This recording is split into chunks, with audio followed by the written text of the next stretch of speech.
Non, mais je dis, comment dire, je m'imagine mal d'être, j'aime pas employer le mot poète en parlant de moi, mais un écrivain, une espèce de tâcheron qui tous les jours se sentirait obligé de pondre une demi-page ou une page. Ça, je suis absolument étranger à ça. Effectivement, et aussi, de plus en plus, malheureusement, ce sont parfois des périodes un peu difficiles aussi, parce que je dis, mince, est-ce que l'inspiration va revenir? Mais encore une fois, je me dis, mais écoute, tu as déjà tellement écrit. Maintenant qu'on m'attribue un prix pour l'ensemble de l'œuvre, c'est ce qu'on disait, pour l'ensemble de l'œuvre. C'est eux qui le disent, moi je ne sais pas si j'ai... Tu dis de la poésie à un moment donné que c'est du sucré dans le déchirant. Oui. Est-ce qu'on peut pas aussi dire l'inverse?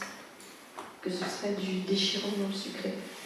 Oui, vice-versa, oui, bien sûr.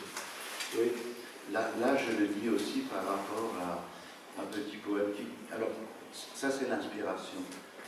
Nous avons un endroit où chaque année, chaque début septembre, nous cueillons des mûres. C'est une occupation qui est presque sacrée. C'est un rituel d'année en année, on fait toujours le même endroit. En approchant de cet endroit, je vois des mûres, et m'est arrivé ce poème où je vois les mûres dans des ronces, qui ont des épines. Donc là est venue cette image. C'est du sucré dans le déchirant. Est-ce que ce n'est pas ça la vie aussi? Le sucré dans le déchirant. Et l'inverse. Et le déchirant dans le sucré aussi. Parce que le sucré ne dure jamais très longtemps. Le déchirant non plus, j'espère. Oui. Et nous avons un fond judéo-chrétien. Nous savons que le sucré, s'il reste trop longtemps, il faudra le payer. Ouais, on n'est pas obligé de croire à ça. Après, il y a le sucré et le déchirant, ça rejoint tout à fait la tonalité comme ça de ta poésie entre l'inquiétude et la joie. C'est tout le temps... on ne peut pas dire que l'une est plus forte que l'autre. Je crois que ça alterne, peut-être. Oui, ça alterne selon les humeurs, selon la disposition du moment, bien sûr. Et tu dis aussi la joie de se pousser du col entre deux périls. Oui. Là, est-ce que c'est quelque chose de donné ou est-ce que c'est un effort? Oui. Se pousser du col entre deux périls, ça, sans doute, ça nous arrive souvent. Parce que nous savons que nous avons un péril derrière nous et qu'il y a beaucoup de périls qui nous attendent, surtout à l'heure actuelle. Est-ce qu'il faut... Non, je crois que c'est une joie qui arrive naturellement. C'est la joie d'être vivant. Voilà, tout simplement. Voilà, c'est ça, la joie d'être vivant. Alors, le dernier poème qui close ce recueil s'appelle Menetekel. Qu'est-ce que ça veut dire, ça, Menetekel? C'est un mot allemand qui vient de... Alors, je fais des recherches, c'est un mot allemand qui vient de l'araméen. Là, c'est le dernier poème du recueil. J'ai détourné une anecdote qui est racontée dans le livre de Daniel, dans l'Ancien Testament,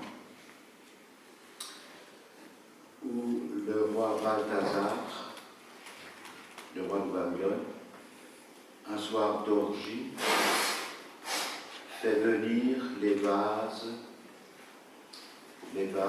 coupes d'or et d'argent que son père avait dérobées dans le temple de Jérusalem.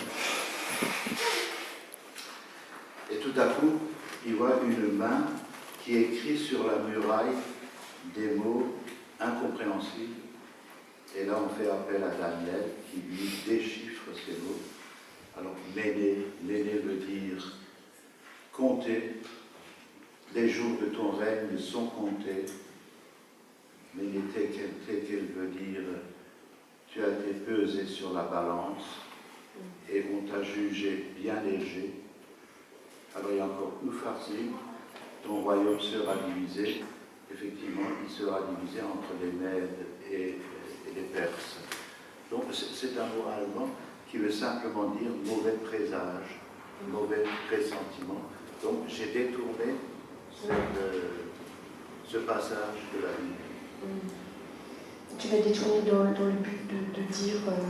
Oui, ouais, en parlant de moi, en parlant de...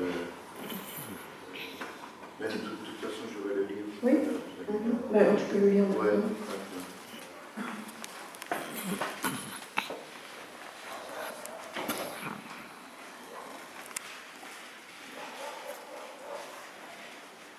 Sans que le funeste présage s'écrive en lettres de feu sur les 4 murs, tu sais ce qui t'attend. Sans jamais la moindre envie d'approcher tes lèvres d'une coupe d'or ou d'argent, tu bois le vin du soir à la table de cuisine dans un verre à moutarde, les jambes étendues sur tout l'inachevé. Si balance il y a à la fin des temps, tu seras jugé bien léger sur le plateau. Il y a aussi une sorte d'inquiétude et peut-être de crainte d'un jugement, non? Non. Là, c'est du l'ironie. D'accord. Non. Je suis profondément agnostique, mais j'ai une culture, une certaine culture biblique. Je suis relevable à mes années de catéchisme, à cette culture. Mais non, moi, je ne crains rien du tout. Là. Il y a un poème qui est assez drôle aussi, c'est celui où tu parles du culte, la fin du culte. Oui, mais là aussi, c'est dans le chapitre... Tu fais de l'ironie aussi. Oui, c'est dans le chapitre qui est consacré aux ancêtres. Mes grands-parents étaient très pieux. Ils ne loupaient pas un culte le dimanche matin. Tu dis les fidèles chenus se dispersent, courbés sur le trottoir de perdre un pied. Oui. Malheureusement, c'est en observant les gens qui sortent le dimanche matin de la messe ou du culte, qui pour la plupart sont des personnes âgées. Oui, mais on peut aussi voir une image, moi c'est plutôt ça que j'ai vu d'ailleurs. On peut aussi y voir une image, que voilà, la messe ou la foi peut rassurer et peur de perdre pied s'ils ne vont pas au culte, quoi. Une interprétation, je ne sais pas. Oui, bien sûr. Oui. C'est ça aussi. Mais tu sais, il y a toujours plusieurs interprétations. Alors on va terminer en lisant 3 poèmes, et puis peut-être après vous aurez 2 ou 3 questions.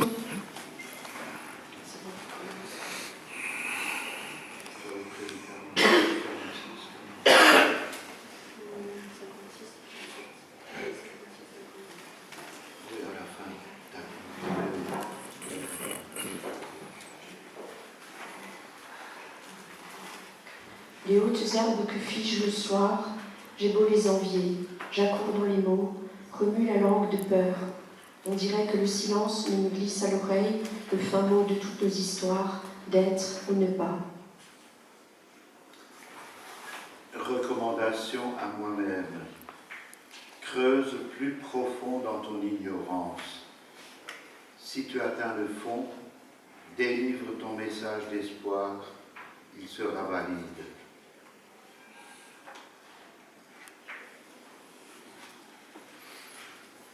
Sur la terrasse, sur une chaise blanche, au soleil de juillet, dans l'herbe et le ramage bien assis, une légère brise finit de feuilleter ton livre de poèmes, qu'elle traduit en langue malarméenne, à lire la tête reposée, quand tu émergeras de ton somme et que la cime du chêne sera rouge de soir et de ferveur. Tu peux dire encore quelque chose? Oui,